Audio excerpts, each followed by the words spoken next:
Hello, what's happening? This. I mean, not this empty table, but this. This is my new build, one that I kept pushing back for almost an entire year. This idea is so old, it was originally based around Intel's Zen new 13700K, but it morphed into an AMD build once the 7800 X3D hits the shelves. But enough about what was, let's start this from the top.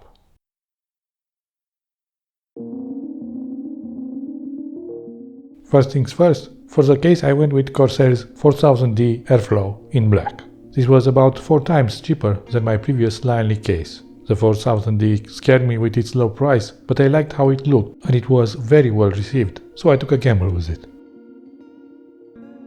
The power supply of choice here is the venerable Seasonic Vertex GX 1000 that I actually bought sometime in the spring of 2023, when it was unobtainium and I had a hard time sourcing one. Normally, I would have chosen a titanium variant, but that one was scheduled for a late 2023 release. There is no need to say anything about this power supply, considering its pedigree. It's a 1000-watt Seasonic ATX3 power supply. For cooling I chose an all-in-one, specifically Corsair's H150i RGB Elite. It's sort of an upgrade from the 280mm all-in-one I had previously. This one doesn't come with RGB fans, and I find this to be a plus. I went with this Gigabyte X670 Aorus Elite AX motherboard. These days I don't have many requirements from a motherboard. It needed to have Bluetooth, an AM5 socket and DDR5, integrated I/O shield, dual BIOS or some form of recovery, and not to cost an arm and a leg. Full disclosure, this 3080 is not new. This is my beloved EVGA RTX 3080 for the Win 3 Ultra that I had in my previous PC. I bought this straight from EVGA, almost at MSRP, back when GPU scalping was running rampant. I'm holding on to this until prices on those fancy 4080 Supers drop down to MSRP.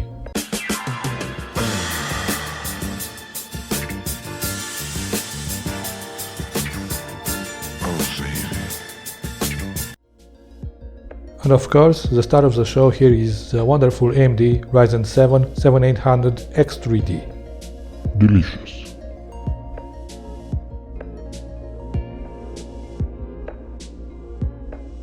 For memory, I chose a 32GB dual-channel kit from Corsair, the Vengeance DDR5 rated at 6000 MHz. To hold the OS, I went with a 1TB Samsung 990 Pro NVMe drive. For the Steam library, I also chose an NVMe drive, specifically the Crucial P3 Plus with 4TB of capacity.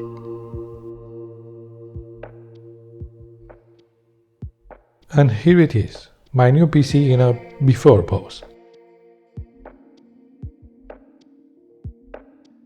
It should take but a moment, isn't it?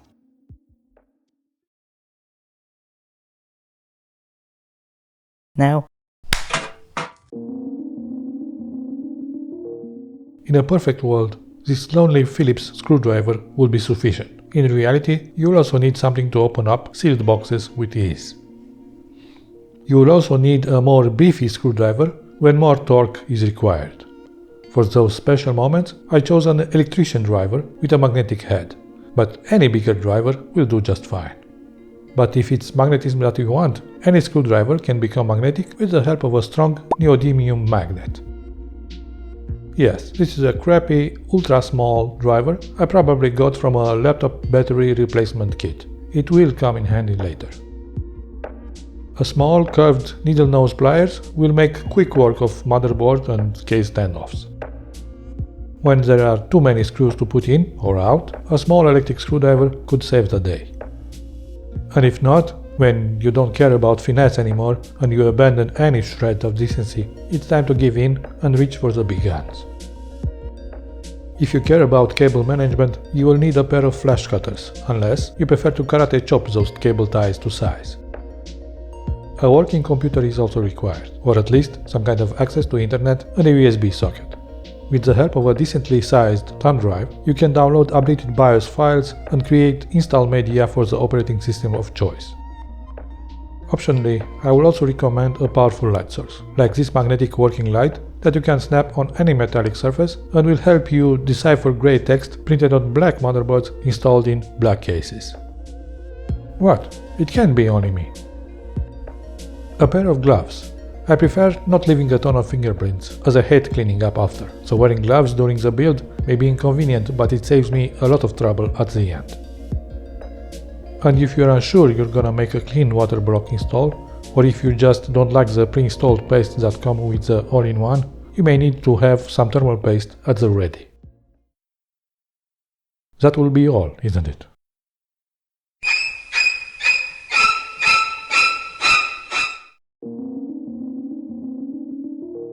First things first, not the case.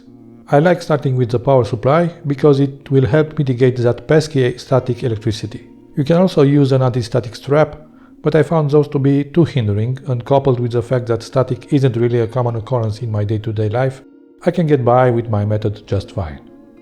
Take the power supply and plug in the power cord. Make absolutely sure you plug the other end in a properly grounded wall socket. Leave the power supply at arm's length on the corner of the table. You don't even need to flip that power supply on. Once it's plugged in, its metal case becomes a convenient ground connection. Every time you unbox and otherwise handle sensitive components, begin by briefly touching the casing of the power supply with bare skin, and you will discharge any static you may hold. The motherboard is the backbone of the system, so it's time to take it out. Put it on top of the anti-static bag, on top of its box. This will be its home until everything is ready to be transferred into the case. Pro tip, don't go poking and pointing about the motherboard with bare metal tools if you need to apply any amount of force. Like when you need to release the GPU from its socket, don't use a screwdriver but a plastic poker. This will do minimal to no damage if you slip or miss your target. Thank me later. Rejoice! The timelines have finally converged and the sockets are now land grid array across the competing spectrum of CPU offerings. That also means that the delicate part is now always on the socket and not on the CPU, so leave the plastic cover on until the last second. And don't touch or drop anything including the CPU on the socket pins in the brief moments they are exposed. My precious. Note the fact that the CPU is not symmetrical. There are two notches on the top and bottom that are off-center. Observe the same notches on the socket. Those need to be aligned before you pop the CPU into the socket. Alternatively, you can go hunting for the harder to spot cornered triangles. There is one printed on the corner of the CPU, one printed on the corner of the plastic socket cover, and one stamped into the metal on the corner of the socket itself. Nobody puts baby in the corner. Except if you want a successful CPU installment. That's right, I will be here all week, try the wheel. You can't go wrong no matter what method of alignment you adhere to, just be careful when you dangle that CPU over the socket. The CPU needs to lay flush in the socket and have a minuscule amount of play. Put the socket cover back on and lock it in.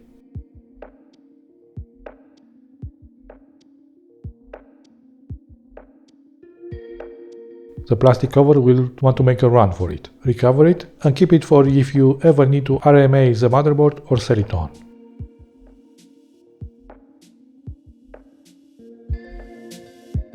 Why would this run be vindictive? I don't get it. Dual channel kits need to be put in proper sockets to work in dual channel mode. In most of the cases, that will require you to install modules in alternate sockets and not close to each other. Refer to the motherboard manual for your specific case. Make sure the notch in the RAM modules aligns with the key in the RAM sockets. The socket latches should click and lock the modules in simply by pushing on the RAM straight down. If this isn't happening on either side, just remove and reinstall the offending module. I need to install 2 NVMe drives here, so I need to remove all the covers. I will actually have 3 NVMe drives, but the third one is just another 2TB Intel 660p. That is the only other thing I also keep from my previous system. But I installed this later off camera, and it may just pop up in BIOS at some point. I will be very careful with the Samsung because the last couple of models had firmware issues out of the box. But this model is now old enough, and I assume either it arrives with a stable firmware or one will be available for it. I will make sure to update its firmware at the closest opportunity. I have no previous experience with Crucial drives, but this is the only box I immediately unboxed upon receiving it, because of that screw flailing about and making scary noises.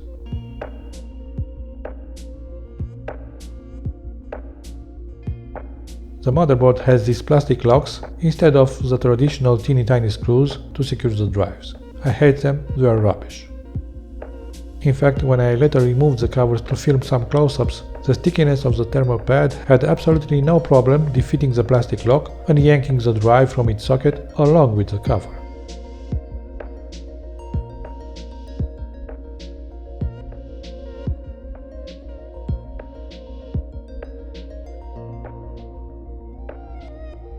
The all-in-one may be the most complex component of this build. It has multiple parts, its own wiring loom, it needs prep, planning, and screw together in multiple ways.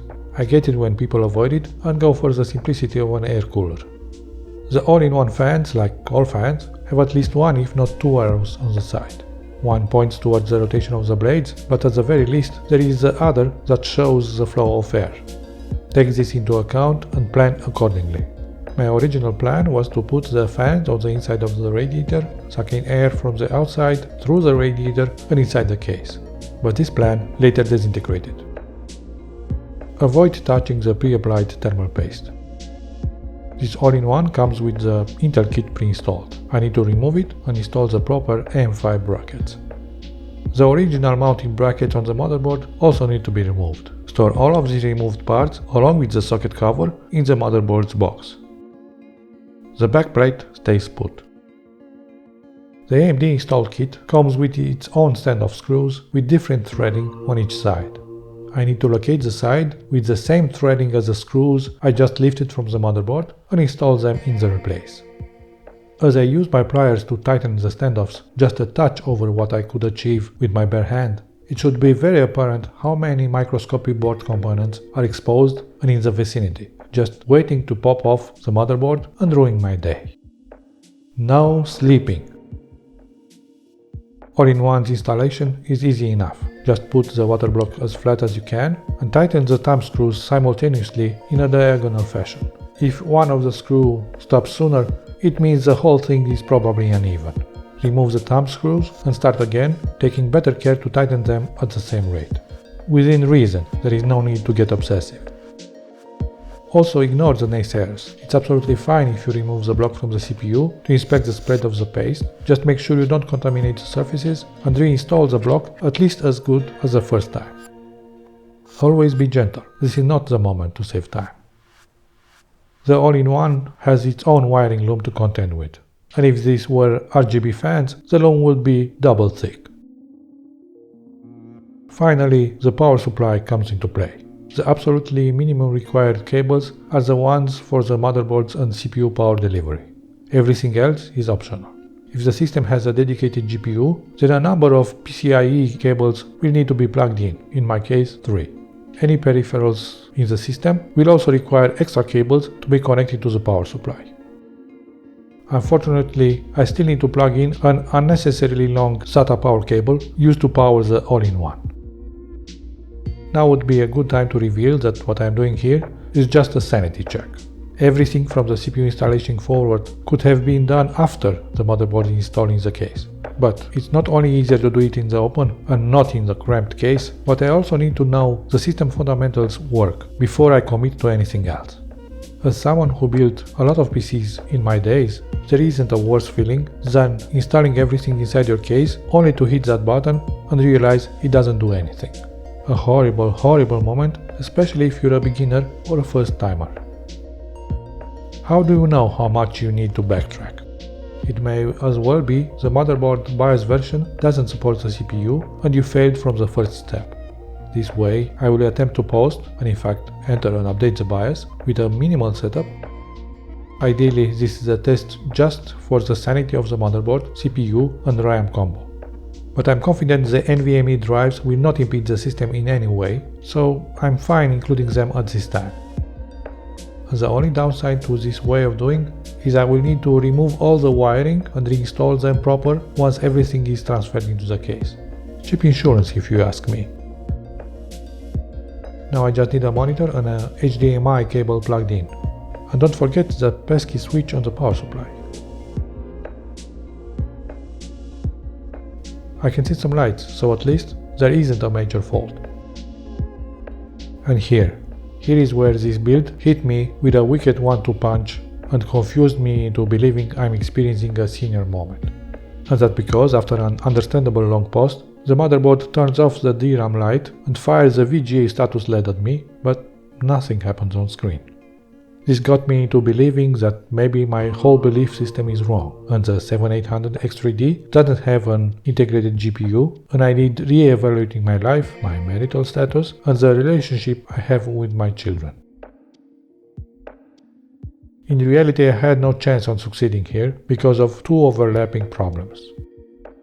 One of them is my fault, because I went and grabbed the smallest monitor I had in the house, and that happens to be the one I use with the security system. A monitor I had bought for cheap for this exact role and had no significant experience with. I had no idea that this monitor, once powered on, will wait a short while for a signal and then power itself off in the absence of said signal. Mind you, I did not say enter a sleep state. Power itself right the f*** off. To add insult to injury, it does this quietly, without a compressive on-screen warning. So all this footage you're looking at shows the monitor that each time had enough pause to turn itself off before the shooting began. Otherwise, when I pressed reset on the motherboard after the first failed boot with a working and powered monitor, everything would have been fine. But no.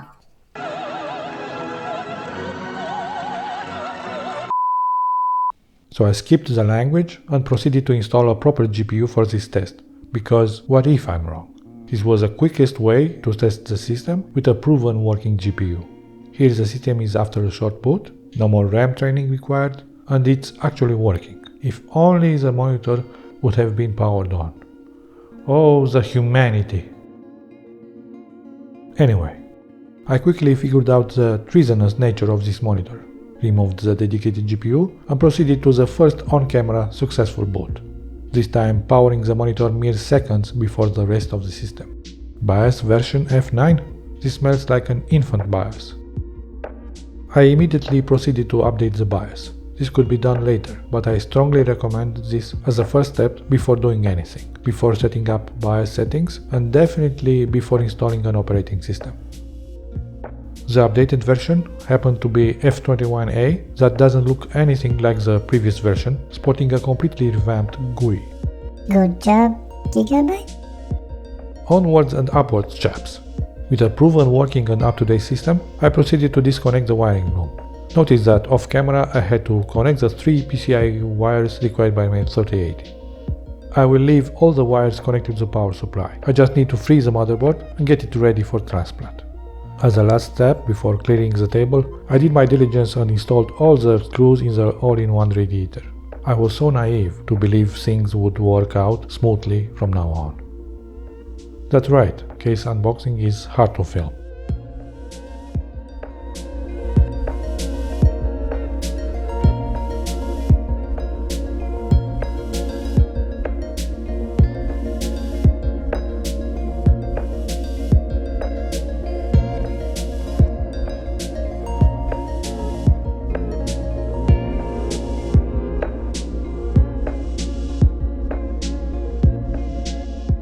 Time to take it apart.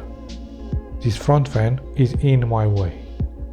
I don't need these SSD cages, but I could have left them in place. In the interest of uncluttering as much as possible for cable management, they were better off.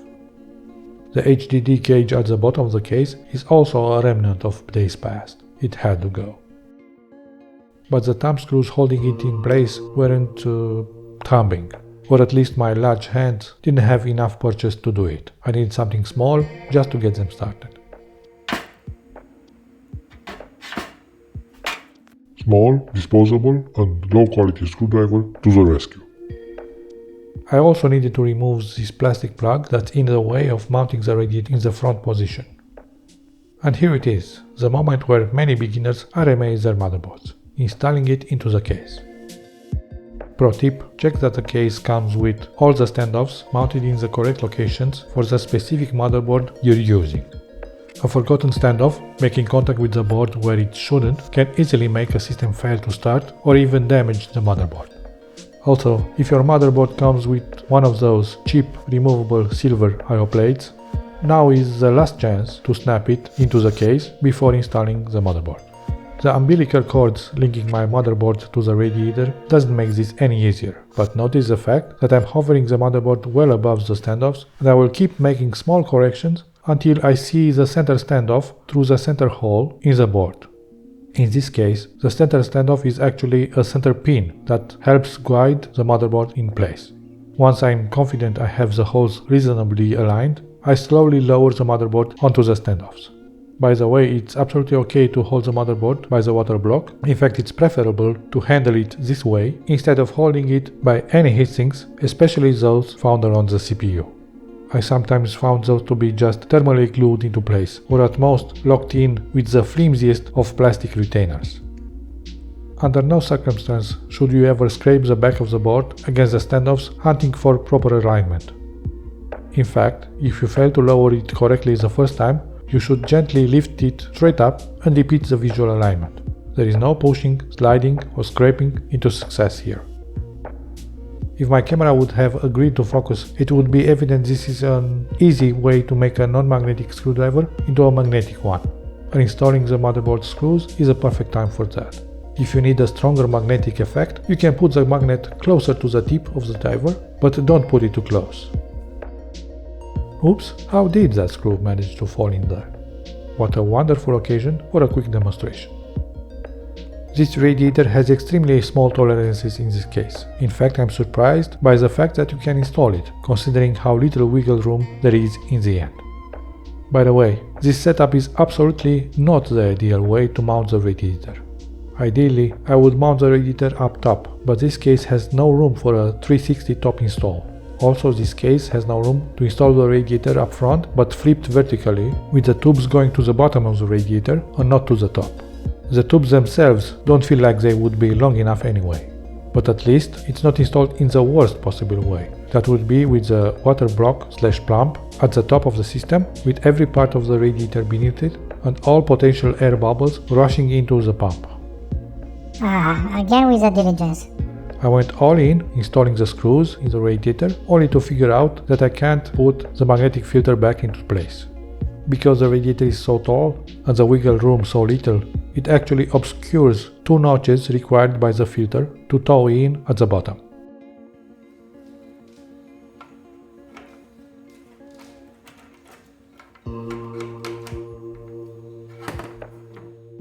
Why would Corsair design this filter to obtrude into the radiator area is beyond my level of comprehension. It means I cannot put this Corsair radiator into this Corsair case except with the fans on the outside. Sure, I could have YOLO it, maybe snipped the protrusions, and the remaining magnets would have held just fine. I also have all sorts of magnets lying around and ability to 3D print, but I wanted to do this by the book. Time to remove a bunch of screws then. I have brought in the small electric screwdriver, but it didn't cut the cookie, because the rubbery holes were fighting it too hard. So I brought in what I should have used from the beginning. I will keep the concept, but flip the layering. The fans will sit on the outside, drawing fresh air in, pushing through the radiator and into the case. Profit. Unfortunately, I did all of this mainly by feel because the camera was in my way. Looking down from virtually the same plane as the radiator, I didn't notice I shoved a screw in the wrong slot for the middle fan. This part wasn't going to be easy anyway, but this pesky screw definitely made it harder. I managed to lock into place the top and bottom fans, but this middle one was fighting me because of course it did. Eventually I yanked the camera out of my way and just dealt with the whole thing off camera. I did ponder making this easier for me by doing it differently. For example, by mounting each fan straight to the radiator with just 2 screws each because they screw in completely flush, and then just mount the radiator in the case with the remaining 6 screws, 2 for each fan. But whatever OCD I may have wouldn't have left me sleep at night after that. Ta-da! That was easy, huh? And the filter snaps right in. Why, Corsair, why? Think of the children! The power supply goes in at the bottom, with the fan facing underneath and all the required wiring already attached.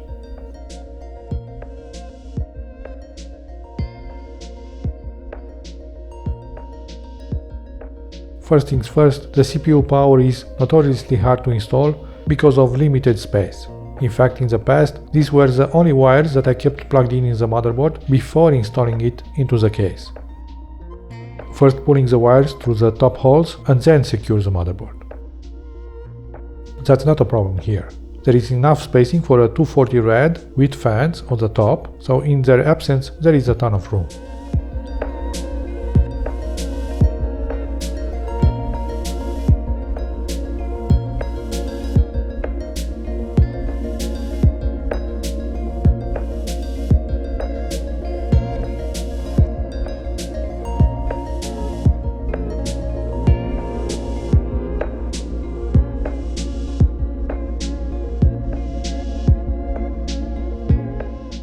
And here it is, the final configuration.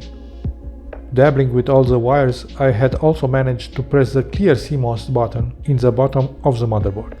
This was later cleared up and corrected, so no wires can ever press that button by mistake.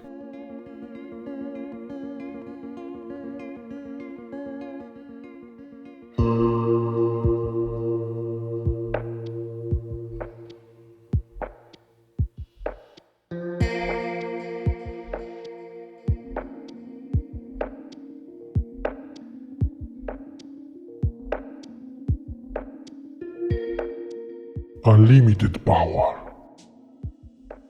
And the GPU goes into slot with 3 PCIe wires.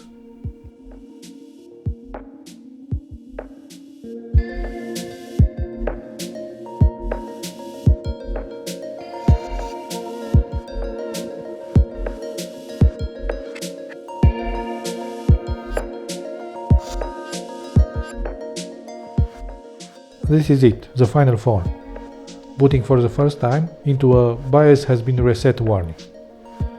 Filter and front panel go in.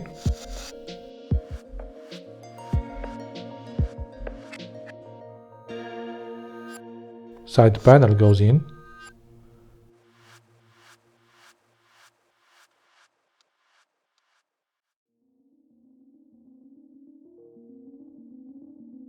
And the top magnetic filter snaps in. Some will notice that through the magic of continuity errors, the back fan became plugged in and the extra fan appeared on the top.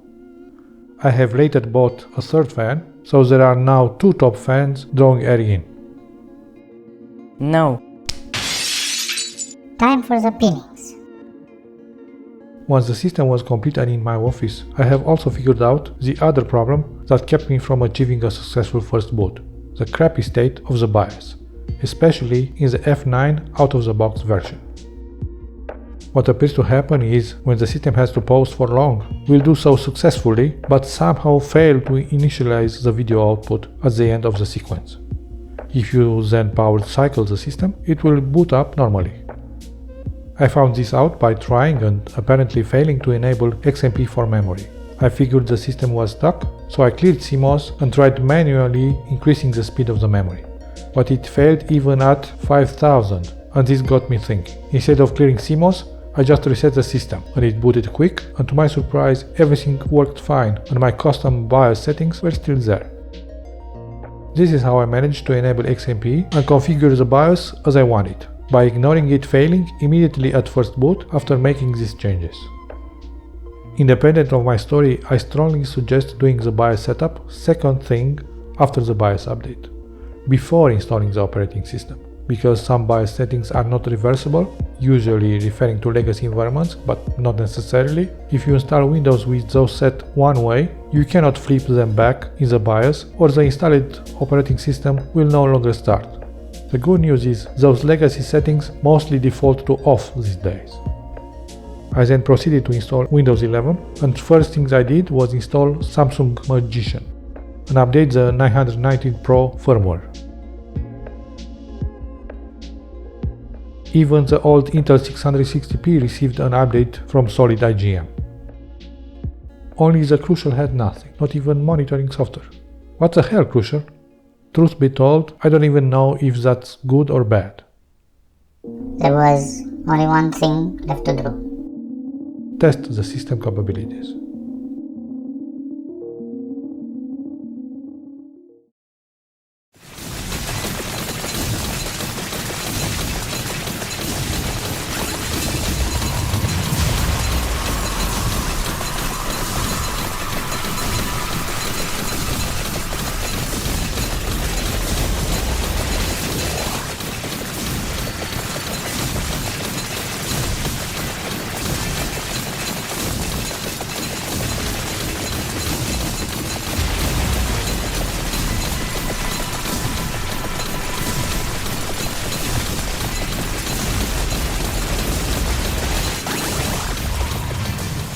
And here it is. The build is now over. The rest is me ranting / slapping some ratings for those components. Enjoy.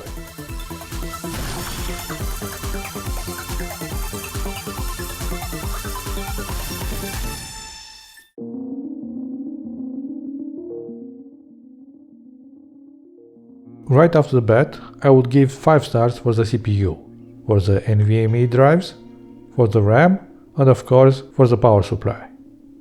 All these components presented themselves flawlessly from the very beginning and haven't missed a beat since. The case will also get 5 stars, with a tiny asterisk for the troubles I had with the front filter clearance. Corsair 4000D is otherwise an excellent case. It's just ridiculous that nobody at Corsair's testing department didn't figure out this obvious and obviously not niche of an issue. I decided I will not keep the case with the next upgrade because I want something bigger and roomier. Maybe, probably, I will get back to Lion Lee. The all-in-one will get 3 stars out of 5. My issue with it is the pump gives off a distinct buzzing at balanced speed. The solution was to set it to variable speed, but IQE has a nasty tendency to forget these settings randomly, and I need to change them again. Thanks, IQE. Oh, you crashed. Again? And finally, the motherboard. The Gigabyte X670 Aorus Elite AX. I have previous experience with shady post and BIOS problems with AMD builds and Gigabyte motherboards. Back then I learned to circumvent these issues, and by keep updating the BIOS, at some point the issues just disappeared. I fully expect this current problem to be fixed come future BIOS updates. Be that as it may, this is a major problem, and I was initially determined to give this motherboard a rating of 3/3 out of 5. But upon further introspection, I decided this would be too harsh. So I'm going to slap it instead with 3 times Kevin Sorbos yelling disappointed. Yeah, that should do it justice. It's silly to have these kind of issues so late in the cycle of the motherboard's life. And what with the measly 4 LED status lights? Were the tried and tested 7-segment displays too expensive? How much do you need to penny pinch on an already expensive computer component? Holy sh**!